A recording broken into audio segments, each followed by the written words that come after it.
heart of our nation's capital in Washington, D.C., bringing compelling interviews, insightful analysis, taking you beyond the headlines and sound bites into conversations with our nation's leaders and newsmakers, all from a biblical worldview. Washington Watch with Tony Perkins starts now.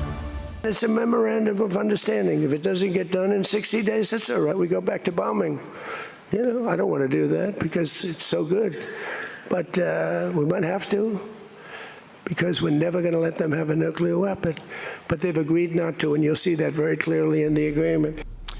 That was President Donald Trump earlier today before departing France, responding to mounting criticism of the proposed Iran agreement. Welcome to this Wednesday, June 17th edition of Washington Watch. I'm Tony Perkins, your host.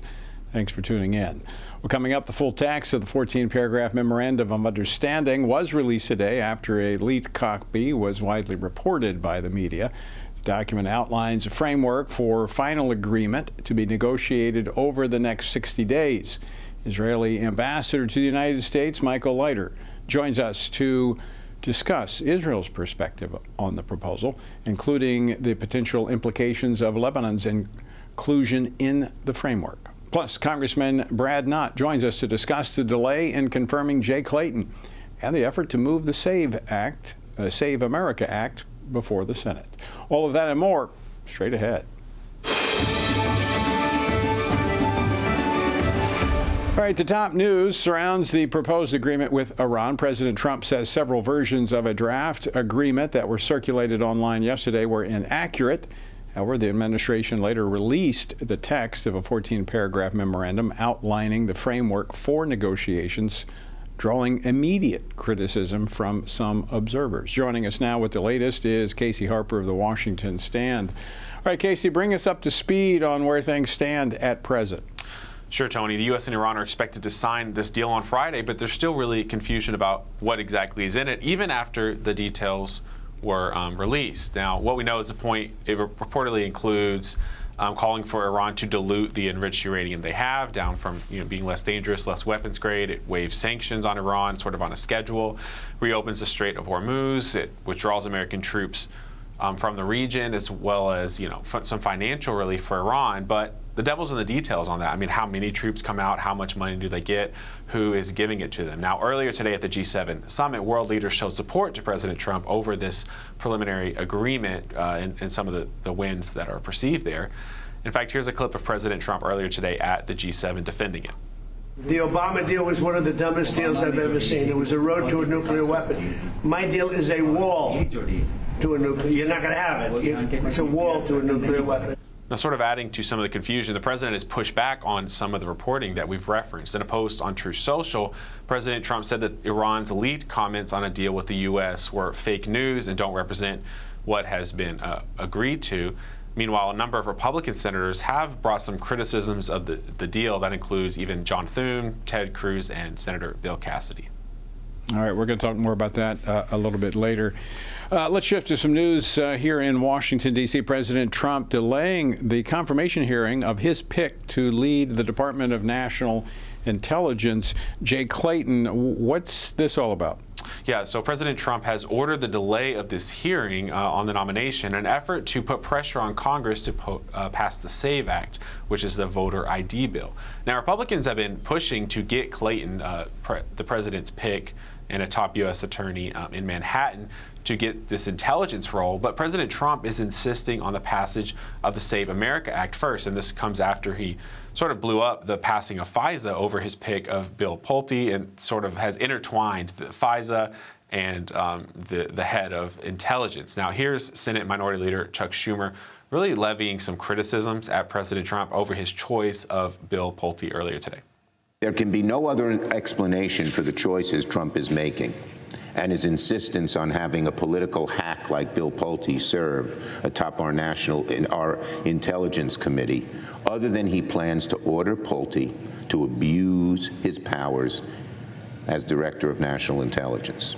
Now, Senator Tom Cotton of Arkansas, the Republican who chairs Senate Intelligence Committee, he wrote on X that the hearing would be postponed, but he looked forward to proceeding with the nomination in the near future. I think this can all get worked out, but for right now, there's a lot of delay, Tony. Yeah, and this is pretty important. We're going to talk about this a little bit later. FISA, as we've heard on this program many times from the speaker and others, the president draws about 70% of his daily intelligence report from data collected through Section 702 of FISA. So, important piece of legislation. All right, final topic I want to talk about, Casey. Yesterday, voters in Alabama, Oklahoma, here in Washington, D.C., and Georgia went to the polls. What were the results? Yeah, I'll quickly run through a few of these. Starting in Alabama, roll tide. Trump-endorsed Congressman Barry Moore beat Jared Hudson in the race for Senate. That was that seat vacated by Senator Tommy Tuberville, who's running for governor, of course. Now west in California, Democrat Aisha Wahab will advance to the special general election to go after that seat to replace Eric Swalwell, who, of course, resigned from Congress after those allegations of sexual assault and more, really. Now, here in D.C., the Democratic primary, the mayor votes are actually still being counted. Some of the most liberal places take the longest to count votes, as you know, Tony. And last but not least, in Oklahoma, Trump-backed Congressman Kevin Hern won the Republican Party's Senate nomination. That's amazing how that works. It is. All right, Casey, we'll talk to you a little bit later. Thanks for the update. All right, I'm going to go back to the latest on Congress's efforts to reauthorize FISA. We've been talking a lot about this. FISA Section 702, historically a little controversial, but there's been quite a few reforms. It expired last Friday, and it appears that every time it's about to pass, the president adds something else to it. Joining us now to discuss this and more is Congressman Brad Knott, who serves on the House Homeland Security Committee and the Judiciary Committee. He represents North Carolina's 13th Congressional District. He also previously served as federal prosecutor. Congressman Knott, welcome back to Washington Watch. Thanks for joining us. Hey, Tony, it's good to be here. All right, so President Trump kind of throwing the Senate a curveball there, announcing this morning he was delaying the nomination of Jay Clayton as Director of the National Intelligence. I mean, this looked like a quick confirmation was going to take place, but now it appears derailed. What's happening? Well, it's a good question. And what we know is every time there is an election, like you just referenced with your previous guest, there are very real questions about how predominantly blue areas count the votes, how they tabulate votes, how they receive votes, especially from these universal mail-in ballots like we saw in California. And, you know, Americans' confidence, Tony, in elections is at an all-time low. And the president really wants to secure American elections. And so the Save America Act is his priority. And he's willing to do anything to get that across the finish line, even if it means attaching it to something like FISA that he puts so much faith and credit in. And so he is really on offense trying to get the Save America Act passed and signed into law. Is there not a risk there? I mean, if FISA is as important as it has been described, and I believe it is, I mean, it's suspended right now. And the president's not able to, I don't know. There's some saying that the court opinion allows this to continue. But is national security something to, I mean, is this the best vehicle to attach that to? Well, there is some ambiguity, first off, in terms of is Pfizer really fully shut down or is it more shut down in a piecemeal approach? There are some varying and competing court precedents there. But I do share your concern. You know, I'm one of those members of Congress, Tony, that does have skepticism about the 702 portion only as it relates to American citizens. But I have robust faith and belief in the 702 portion that targets foreigners. And we need to get FISA right. We need to get it reauthorized. And I hope that we can do that quickly. But the president is not wrong in this regard. The Democrats are going to obstruct him at every chance they get, no matter the topic, whether it's FISA, whether it's voter ID, whatever the topic is, they're going to obstruct. And so if he can coddle together these things that are important, 75% of the country supports the Save America Act. Yeah. We might be able to get something done. I mean, the Save America Act, which the House has passed, is common sense. I mean, yes. An ID to vote. I mean, you got to have an ID to cash a check, to get on an airplane, to go into a government building oftentimes. So nothing radical there. But as you point out, the Democrats opposed to that. It's just this issue of national security, especially in light of what was intercepted this past weekend here in Washington, D.C., where there was an effort. Of course, this was domestic, but an effort that was uncovered and foiled that was seeking to attack those at the White House this weekend. I mean, that's pretty alarming. It's very alarming, and we have threats inside the country. Candidly, Tony, it might be a play here to try to get Republican support solidified around FISA to go ahead and get that across the finish line. And he is still hoping that we can get the Save America Act through. So I think this is really a play to try to get Republican support behind FISA to get it across the finish line. But we'll see what happens. The president is not one to give up easily. And if he changes course to get it, a more advantageous posture, he'll do it.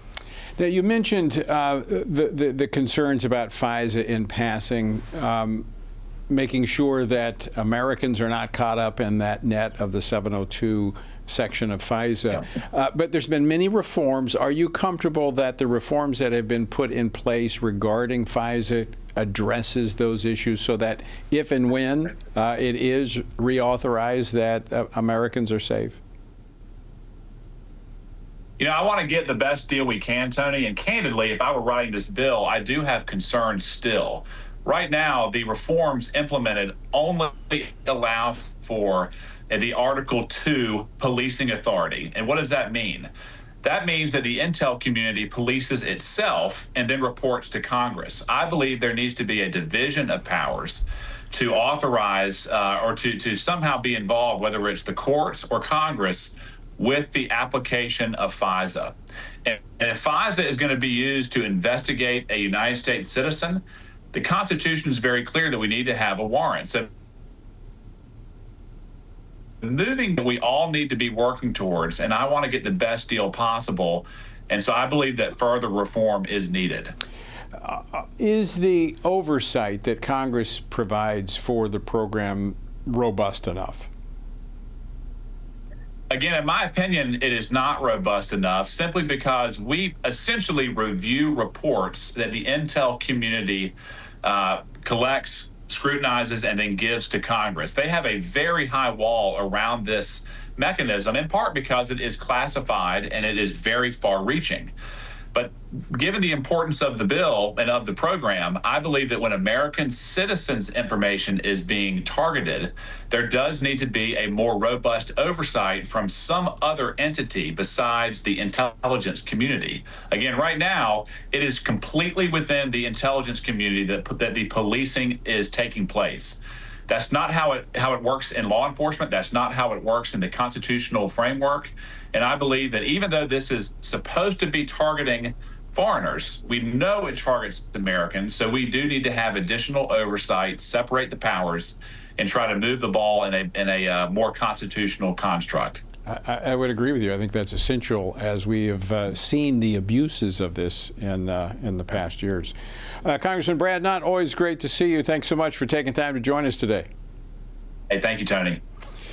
Well, we're going to talk a little bit more about FISA a little bit later in the program. We've got some more information. I think it's very important that we know what it does, how it does it, and it does need, I share those concerns. I shared concern 20 plus years ago when they passed the Patriot Act that and this was subsequently added in 2008, that it's problematic. We need to be very, very careful about constitutional provisions that protect American citizens. Same time, having that balance of being able to protect the country against the foreign threats. As I've been saying, it also needs the hand of God to be upon our nation. All right, don't go away. We'll be back right after this. One nation under God. America's undeniable foundation of faith. Before America was exceptional, America was prayerful. Just as Paul urged Timothy, first of all, that prayer, intercession, and thanksgiving be made for all people, our founding fathers understood deeply the command to be devoted to prayer. This great American experiment began as a mighty appeal to heaven, petitioning the Lord of heaven's armies to intervene for the righteous cause of liberty. As war began to sweep across the colonies, the Continental Congress called days of fasting and prayer in their fight against the British. The Lord answered, and the colonies prevailed. Yet in spite of victory, our founding fathers knew that dependence on God in prayer was not to be forgotten. With countless challenges facing our young nation, John Adams declared national days of solemn humiliation, fasting, and prayer to directly address the many trials and call on Americans to seek mercy and restoration. Years later, in one of America's darkest hours, Abraham Lincoln stood upon this unshakable foundation by calling the nation to repentance, declaring, "It is the duty of nations as well as of men to confess their sins in humble sorrow and to recognize that those nations only are blessed whose God is the Lord." We have seen the hand of God answer prayers again and again as our nation has turned to Him. However, the wise warning of Ronald Reagan still stands. If we ever forget that we are one nation under God, we will be a nation gone under. Through war, uncertainty, and turning points in history, many of our leaders have known where to turn. And now, it's our turn. We echo the call of George Washington 250 years ago, humbly to supplicate the mercy of Almighty God, that it would please Him to pardon all our manifold sins and transgressions, and finally establish the peace and freedom of America upon a solid and lasting foundation, the undeniable foundation of faith.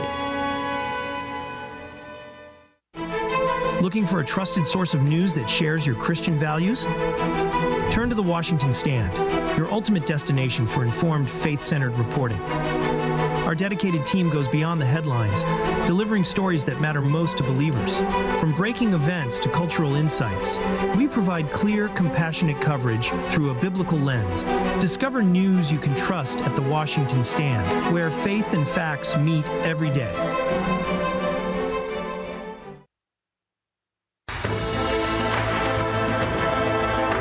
To Washington Watch. Thanks so much for tuning in on this Wednesday. All right, for those of you in or near Gainesville, Georgia, I want to invite you to join me tomorrow, Thursday, June 18th, from 6:30 to about 8 p.m. for a live taping of This Week on Capitol Hill. That's my weekend program that features House Speaker Mike Johnson.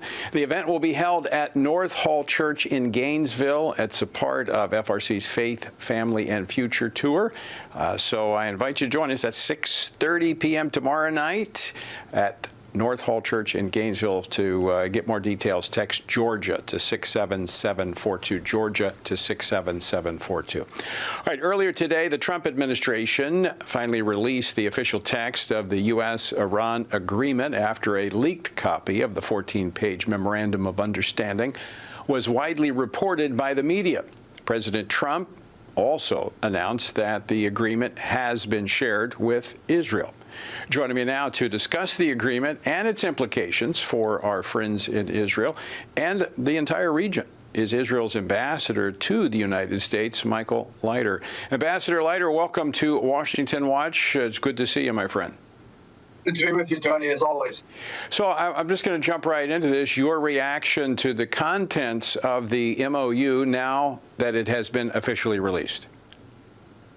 Well, we have great faith in Israel, in President Trump and his vision for the Middle East. We've been great partners ever since the president came back to office.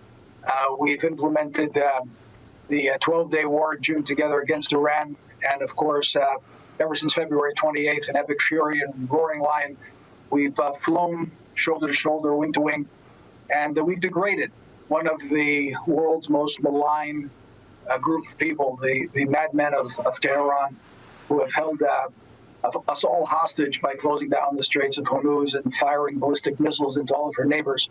So we're very, very hopeful that the MOU that's about to be signed, or it's apparently agreed upon with Tehran, will actually lead to what it claims, and that's the complete cessation of any kind of nuclear proliferation on the part of Iran. And we're also hopeful that in these 60 days, the issue of ballistic missiles is also going to be discussed and hopefully terminated, because Tehran is not like any other state in the region. They're not like any other state altogether. They're a murderous bunch of thugs. And if they have ballistic missiles, they're going to use them on their neighbors. And one more thing that we're very concerned about, and I hope will be ironed out in the next couple of days, is the inclusion of Lebanon in the MOU. This was apparently an Iranian insistence on including their proxy, the Hezbollah in Lebanon. We can't have Hezbollah on our border, and we can't have Hezbollah continue to maintain tens of thousands of their one fighters, their terrorist fighters that try to infiltrate northern Israel and fire shoulder-to-shoulder missiles and killer drones into our communities. So we're very hopeful that Iran will not be allowed to dictate the future of Lebanon for the Lebanese and for Israel. Well, Ambassador, along those 2 points there, one, among the 14 points, point 9 deals with the nuclear weapons. Of course, this is a framework. This is not a detailed agreement. That will come later. But the absence of any language dealing with the ballistic missile program, I mean, that's got to be of concern. It is very concerning. The president did make reference to ballistic missiles in his press conference, and he did say that was going to be discussed as well. Look, we can come in and offer our opinion, and we're very hopeful that we're going to be taken into account during this process of the next 60 days. And our opinion, of course, will be that ballistic missiles in the hands of people who have used them indiscriminately against their neighbors need to be limited dramatically. You know, they lie, Tony. They lie. It shouldn't surprise us because murderers do lie. They murdered 42,000 of their own people, and they don't tell the truth. And they said that their ballistic missile program would not include a range that could reach Europe. And we found during the course of this war that they simply lied. They had a range of some 4,000 kilometers, 2,000 miles that could hit all the way to eastern Germany. So these people lie, and everything needs to be verified. And we're very confident that the president will not move forward during these 60 days without finding the mechanism for verifying compliance on the part of this regime. These are bad people who don't honor agreements. So it really needs to be not trust and verify, but distrust and verify. I would agree. And I mean, we know the history, so we have to deal with it as we know it. And I think it's appropriate to raise these questions now, even as the discussions will be forthcoming over the next 60 days as this policy is shaped. You mentioned Iran inserting Lebanon into this. But the reverse of this, there's nothing said here about Iran's support of its proxies like Hezbollah, Hamas, and the Houthis and others. But when it also talks about the release of frozen Iranian assets, that has to be of concern because that could be used as long as they're able to prop up these proxies. Those funds could flow to those proxies. So that should be a part of the discussion, should it not? The discussion has to be had. I'll tell you frankly that on reading the document, one gets the impression, and I hope this isn't true, maybe it's my own mistake in reading of the document, but it appears that Iran is getting, it's very clear what Iran is getting. It's not quite as clear what they're giving. And I think that during the course of these negotiations, there may be, appendixes to the document that we don't know. But I hope that during the course of the 60 days, that'll become much more apparent. Hezbollah enjoyed $1.2 billion of funding from Iran. At the same time, when Iranians don't have a consistent supply of water and electricity, the Iranian government, their own government, is giving Hezbollah $1.2 billion a year in order to implement a reign of terror over Lebanon and over Israel. So, of course, that has to stop. Ambassador, I know you are extremely busy today with this coming out. I appreciate your time. Thank you for joining us today. We'll continue to monitor this and hope to talk to you again in the future very soon. I look forward to that, Tony. It's good to be with you as always. Thank you, Ambassador. Ambassador Michael Leiter, Israel's ambassador to the United States, a really good man. I've enjoyed getting to know him. Thankful that he's here in Washington, D.C. That said, we're going to continue our discussion on the other side of the break, kind of breaking down this 14-point plan. Again, it's a framework, not the final document. But now is the time to be praying. We really need to pray into this because I am concerned. There's a lot of red flags contained in these 14 paragraphs. Don't go away.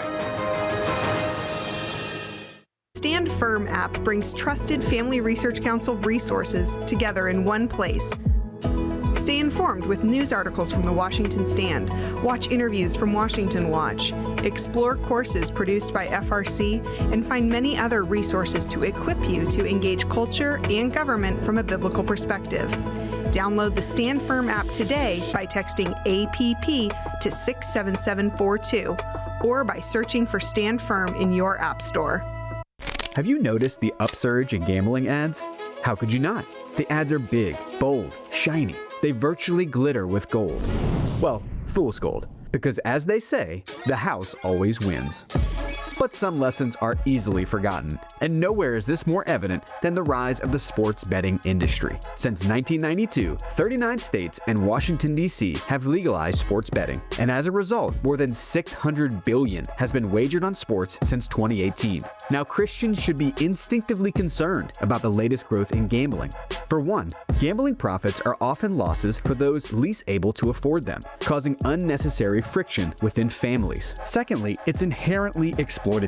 The gambling industry necessarily harms one person to benefit another. Gambling offers me the chance to gain at your expense. For me to win, you must lose. But even if I win, I lose the dignity and satisfaction of earning what I have. By greenlighting gambling, cities and states across our nation take the short-term gain of a little extra revenue for the long-term loss of strong communities. States think they're winning when in the long run, really, they are losing. Remember, the house always wins. Follow Family Research Council's news outlet, The Washington Stand, for more stories that speak out against policies undercutting strong families and strong communities. Because the only house that truly wins is a house built on a solid rock, God Himself. Welcome back to Washington Watch. Thanks so much for tuning in. All right. I want to discuss continue our conversation about the memorandum of understanding. Now, yesterday, Vice President J.D. Vance revealed that the embargo on the U.S.-Iran deal text was at the request of Qatar and Pakistan, who were mediating the U.S.-Iran negotiations. And he said today that the U.S. was pressing for the text to be released sooner than Friday, when the formal signing ceremony takes place. Well, the text is out now. 14-paragraph memorandum of understanding was read aloud by a senior U.S. official on a conference call with reporters today. Now, this comes after Bloomberg and CNN published what they thought was a leaked copy, but some say it's an old draft. So, what's really in the text? What does it mean? Joining us now to unpack the details is retired Vice Admiral Robert Harward. He is the former Deputy Commander of U.S. Central Command and currently serves as Executive Vice President for International Business and Strategy at Shield AI. He's also a member of the Iran Policy Project at the Jewish Institute for National Security of America. Vice Admiral Harward, welcome back to Washington Watch. Thanks for joining us. Thanks, and good to be with you, Tony. All right, give me your thoughts as you've had a chance to look over the 14 paragraphs of this MOU. What does it tell us? Well, first off, it reinforces how important the Straits of Hormuz are to this administration and the president. You're making that the priority over others. You're willing to let Iran flow its own oil and sell it to give them a revenue stream, while you're also allowing the international commerce to get back on step and let those ships that have been trapped inside the Arabian Gulf for 120 days to get out. So that's clearly the priority. Everything else is pushed to the right, negotiations, and that's where this thing gets a lot more difficult and a lot more challenges and presents some big dilemmas and with long-term ramifications. So that's clear to everyone. Get the straits open, let those ships out, let commerce, let the Iranians even have some money, which is the president's biggest leverage he has against there. Not only the oil they can sell, but frozen assets and other things. So that's first and foremost. Well, let's talk about one of the other priorities that led to the bombing of Iran, the action initially, and that is the nuclear weapon capabilities of Iran. Where does that stand?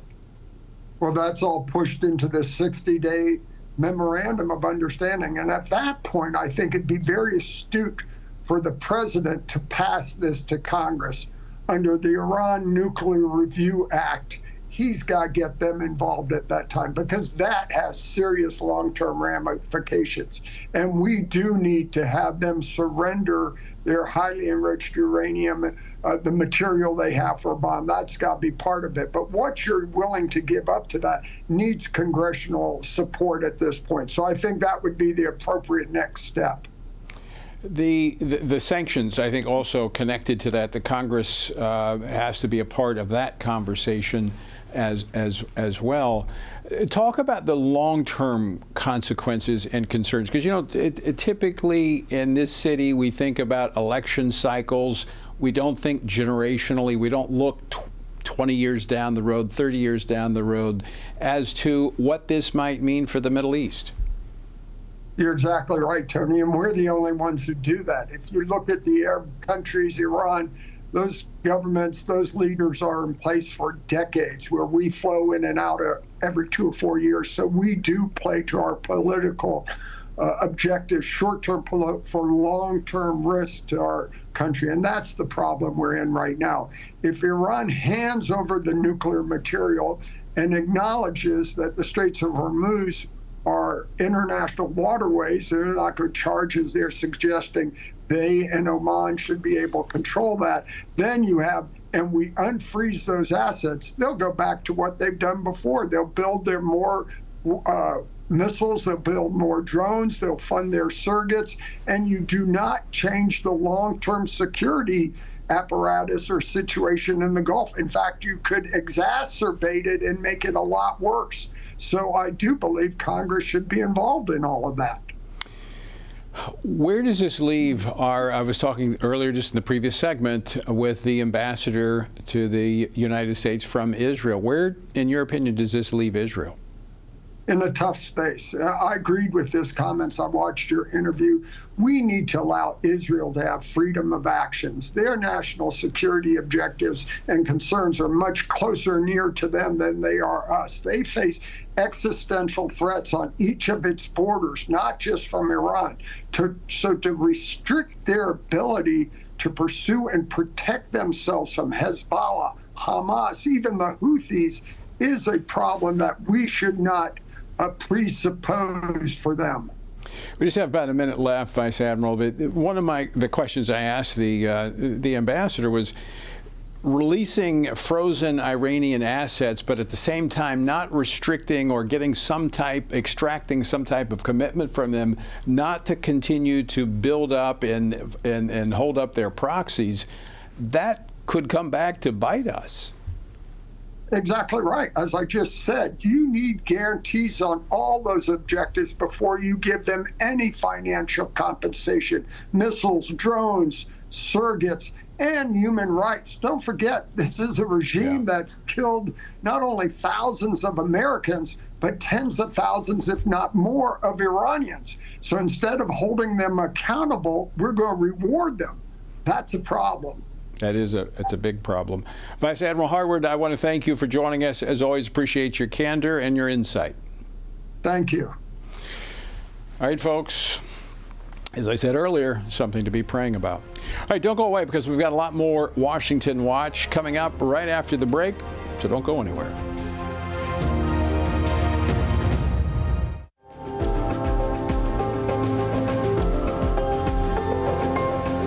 Family is the oldest, most tested, and most reliable unit of society. It is divinely created and sustained. And yet, there are those who are always tampering with its values and structure. That's why we need organizations like the Family Research Council that can effectively defend and strengthen the family. Family Research Council began over 40 years ago, like all great movements of God. with prayer. Today, rooted in the heart of the nation's capital, FRC continues to champion faith, family, and freedom in public policy and the culture from a biblical worldview. FRC is one of those bright lights that helps us focus on true north. And I shudder to think, had they not been here, that it could have been worse. The Family Research Council has literally millions of people that follow what they do. And that small army makes a difference. Every time I meet with Tony, he prays for me. That matters. This is a grassroots organization. Tony and his team in Washington do a great job, but the power of the FRC is the people. It's just a wonderful parachurch organization that doesn't seek to take the place of the church, but it seeks to assist the family and the church as we try to move forward successfully, not in a defensive mode, but in an offensive mode as we seek to live our lives according to the Holy Scriptures. FRC is not going to be whooped. We're going to fight. We're going to take a stand. And again, we don't retreat. To thousands of Americans who love this country and happen to believe the Bible as a definitive way to live, we will not be silent. We will not shrink back. We will not apologize for biblical truth. We will continue to stand for it.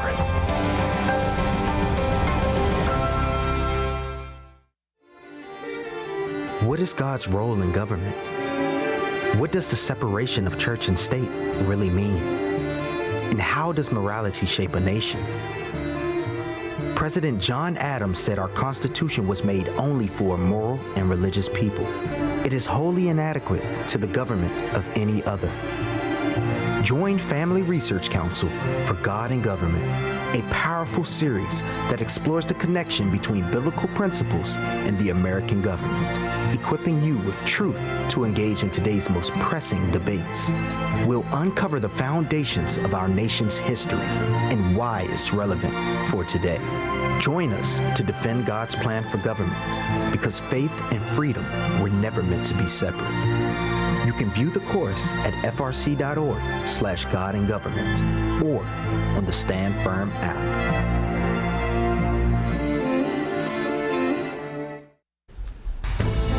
All right, welcome back to Washington Watch. Thanks for joining us on this Wednesday.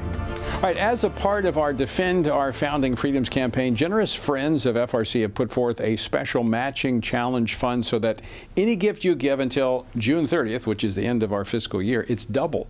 So anything you give, $100 becomes $200, $300 becomes $300, $300 becomes $600. Didn't do my math. But for a gift of $250 or more, we're going to send you something that is brand new, a commemorative In God We Trust coffee table picture book capturing the nation's biblical foundations as reflected in the monuments and memorials here in Washington, D.C. So to have your gift to FRC doubled for this limited time, and again, for any gift over $250, we'll send you this free gift. Text GIVE to 67742. That's GIVE to 67742. Our word for today comes from 1 Chronicles chapter 5. Yet Judah prevailed over his brothers, and from him came a ruler, although the birthright was Joseph's. If you've looked at today's reading in our Stand on the Word Bible reading plan, you may be tempted to skip it. After all, genealogies can feel like the closing credits of a movie. But don't rush past them. They reveal how God works through real people in real history. One lesson stands out in these chapters today.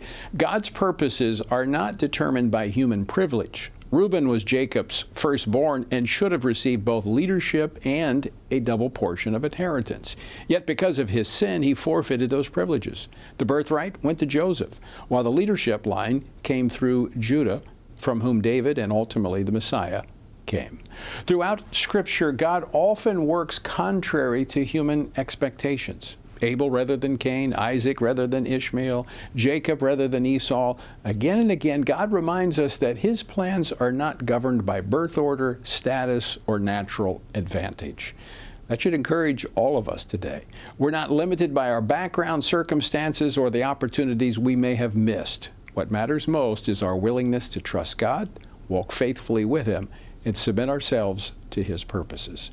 To find out more about our journey through the Bible, text Bible to 67742. That's Bible to 67742. All right, as I mentioned at the top of the program, the Foreign Intelligence Surveillance Act, commonly referred to as FISA, expired last Friday.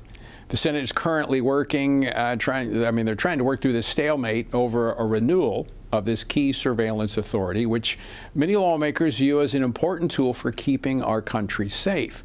The most controversial part of FISA is Section 702, a key tool for collecting foreign intelligence.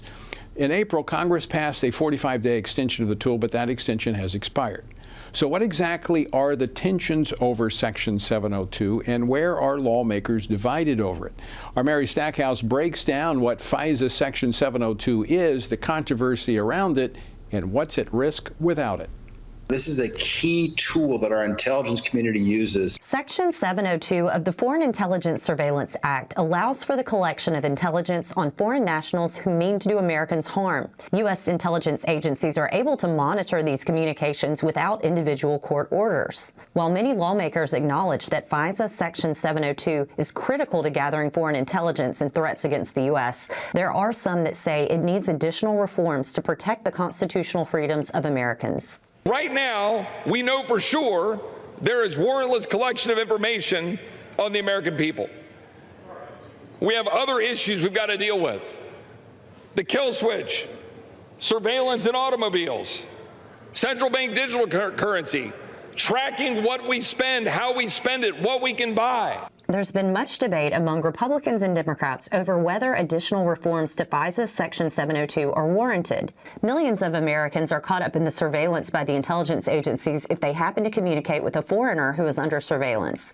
The FBI, NSA, CIA, and the National Counterterrorism Center routinely search the data for Americans' phone calls, emails, and text messages without having to obtain a warrant. U.S. spy agencies are allowed to store in a vast database the emails, texts, cell phone data of foreign nationals, including officials and extremists, believed to be outside the U.S. The fear is that the tool in the wrong hands could be abused and used for political purposes. When they're surveilling a foreign entity that could potentially be a threat, an American will get wrapped up in because maybe there was a phone call or something like that, and making sure that that doesn't turn into a unwarranted investigation on American people. Some of those connections can be very benign, and you don't want surveillance on Americans just because they happen to be in a wide swath of data that was collected. Congressman Keith Self insists that Section 702 of FISA should be reformed. The American people want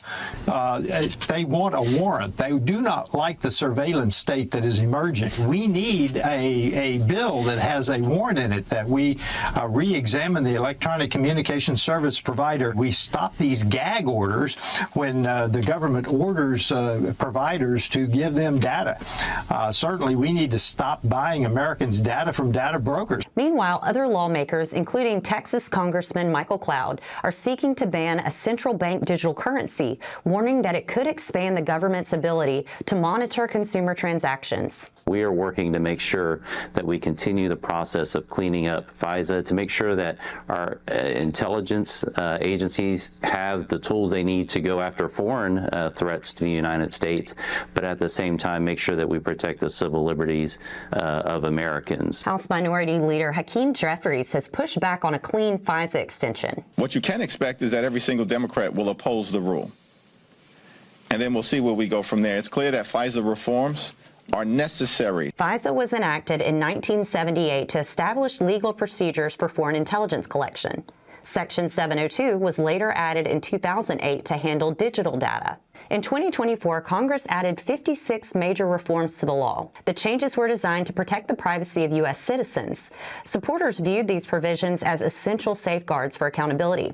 But critics argued that evidence shows Americans' data continues to be accessed through questionable searches. House Speaker Mike Johnson says the tool is essential for national security. The Foreign Intelligence Surveillance Act is the #1 national security intelligence tool that we have.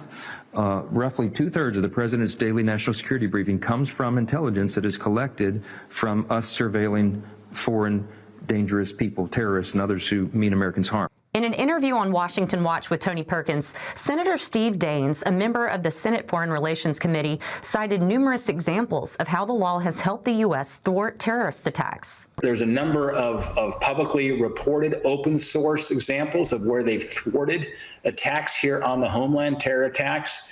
And there's many classified examples, too, that we can't talk about. If Section 702 is not renewed, federal authorities may still be able to query Americans' data. This is because the surveillance program runs on one-year certifications that were renewed in March. But telecommunications companies may not want to share information without a clear reauthorization.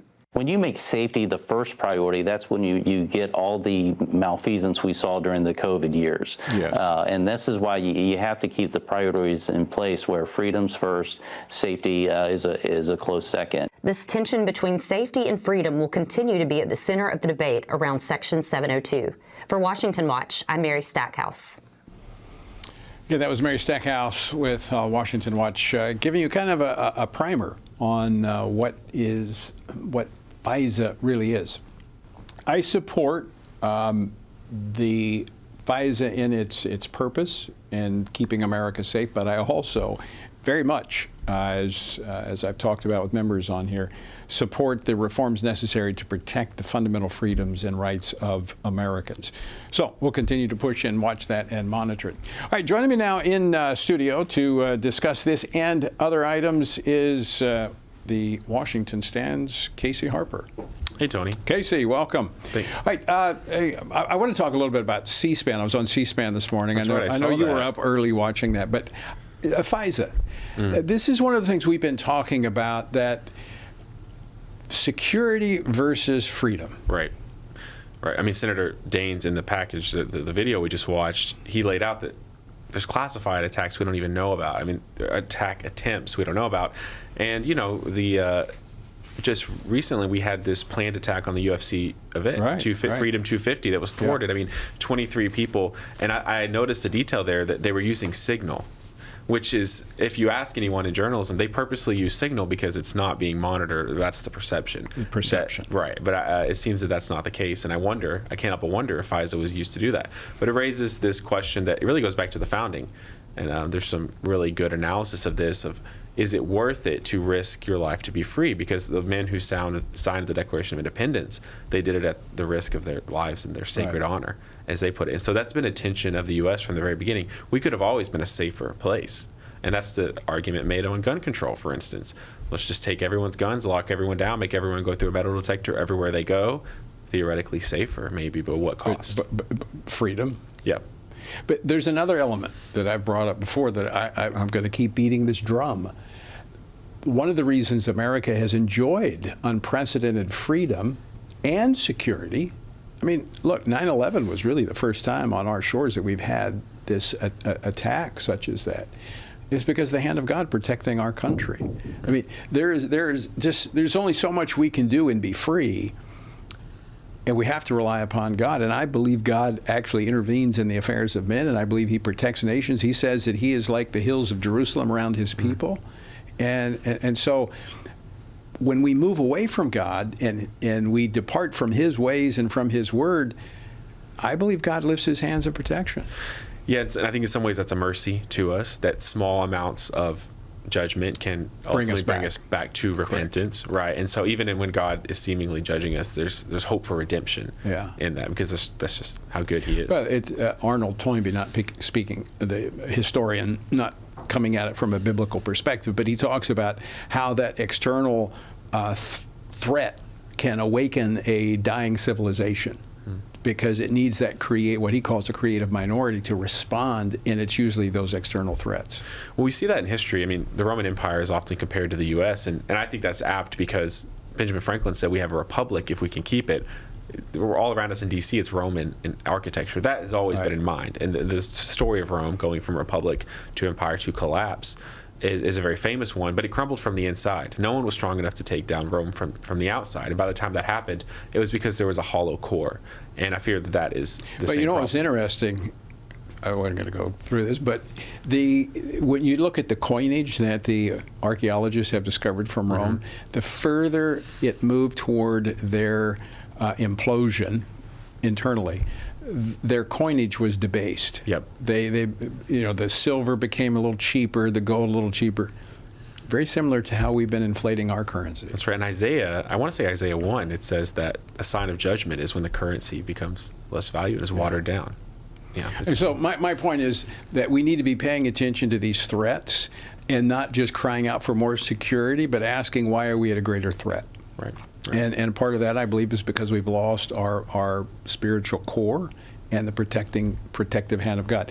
That actually sets up, I want to play this clip of the last 2 times I've been on C-SPAN, they've asked me this question. Okay. Play clip number 11. It's not a term I use. So, I mean, how would you define Christian nationalism? No, I'm asking you. Well, I mean, I get to ask the question, Tony.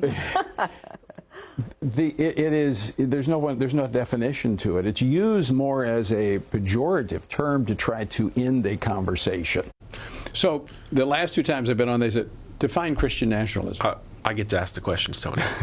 but they use it, so I want to know what they're talking about. I mean, that's a fair point, and I think, no offense to Mimi there, but it was clear she didn't have an answer, I think. And that's sort of the thing there. It puts you on the spot. And by the way, I've been a journalist for over a decade here in Washington, D.C., and I know a lot of journalists, and they don't know a lot often. They have good questions. They're good at presenting an error, but there's not a lot beneath the surface. So if you do challenge them and push back, then you realize that all that confidence, there's not much behind it. And also this plays into the idea of how the left uses words. To quote Dave Chappelle, the leftist comedian, he says that liberals change the meaning of words to win arguments. Right. And it's very true. You see the transgenderism, man as a woman, and all different things, leftist and liberal, and throwing the label racist at people. It's all wordplay, and in many ways they're better at it, actually. Well, because they're not tethered to the truth. Right. We especially as Christians, we're not going to say things that are untrue. Mm-hmm. I mean, we have an obligation to be honest and to live in reality. But this term Christian nationalism is designed to silence Christians because it sounds nasty. It sounds, bad. Are you a nationalist? Right. When what they're talking about is someone of the Christian faith that wants to live out their faith in a real and authentic way. Yeah, it has the hallmarks of every liberal attack, which one is it has a tie to a historical naughtiness, right? So nationalism is supposedly the cause of World War II, and won, maybe, right? So that's why it's bad. Christian is sort of a subtly saying fundamentalist or some nasty word like that, and you combine those two together. So one, it has a historical baggage, but then it's just like all leftist attacks, it's vague enough to mean whatever you want. So how we respond to that is important. It is. We cannot shrink back into silence because of name calling. No.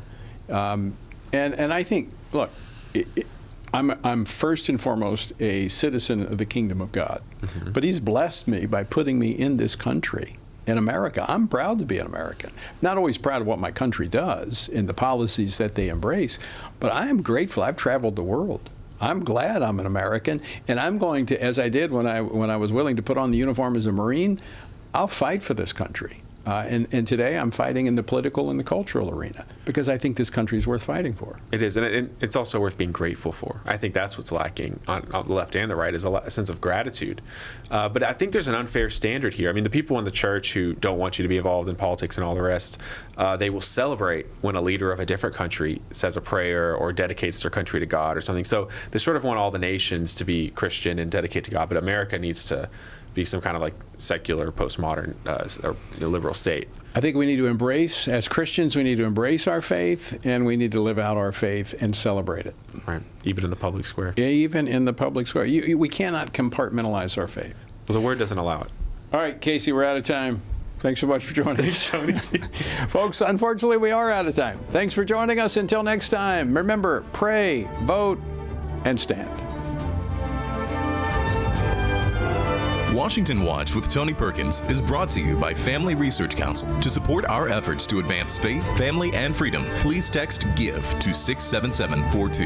That's GIVE to 67742. Portions of the show discussing candidates are brought to you by Family Research Council Action. For more information, please visit TonyPerkins.com.